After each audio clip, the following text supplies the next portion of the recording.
বাজেটে সবথেকে যে বিষয়টি নজর থাকে সাধারণ মানুষের সেটা হচ্ছে আয়কর কি। প্রথমেই জানিয়ে রাখি যে ব্যক্তিগত কর কাঠামোয় কোনো রকম কোনো পরিবর্তন এই বাজেটে ঘোষণা করা হয়নি।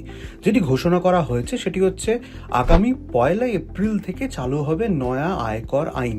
একই সঙ্গে নির্মলা সীতারামন ঘোষণা করেছেন এবার থেকে কর ফাঁকি দিলেও আর জেল যাত্রা হবে না। তবে আয়কর কাঠামোয় কোনো বদলের কথা ঘোষণা করেননি অর্থমন্ত্রী।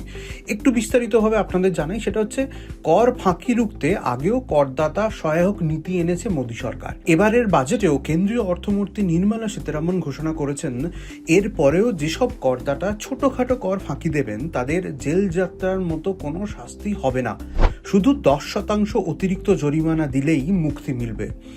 নির্মলা সীতারামন আরও জানিয়েছেন ছোট করদাতাদের স্বস্তির জন্য এটাই সিদ্ধান্ত নেওয়া হয়েছে।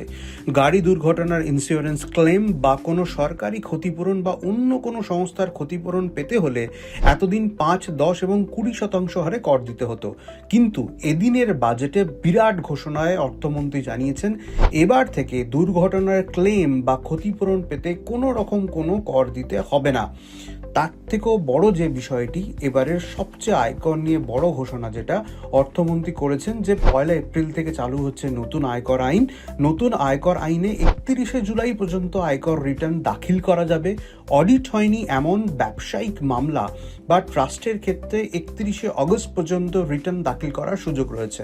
আরও সরলীকরণ করা হবে কর কাঠামোয়, তবে তাৎপর্যপূর্ণভাবে সরাসরি কর কাঠামো অর্থাৎ আয়কর কাঠামোয় কোনো বদলের কথা ঘোষণা করেননি অর্থমন্ত্রী নির্মলা সীতারামন।